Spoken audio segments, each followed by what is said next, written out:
আমি তাকে ভালোবেসেছি তার সৌন্দর্য দেখিনি। সে যেমনই হোক, আমি তার থেকে সুন্দর কাউকে চাইনি। তার মুখ থেকে ভালোবাসার কথা শোনাটা ছিল আমার জীবনের শ্রেষ্ঠ উপহার। আফসোস, এটা ছিল তার অভিনয়।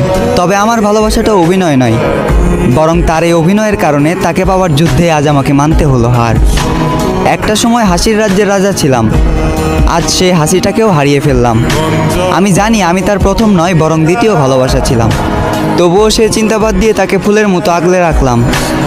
আফসোস, সে ফুলের কাঁটাতে আমার জীবন গেল, যে ফুলটা একটা সময় আমাকেও ভালোবাসার কথা বলেছিল। খারাপ তো তখনই লাগলো যখন দেখলাম চোখের সামনে অতি আপন মানুষটা হয়ে গেল পর।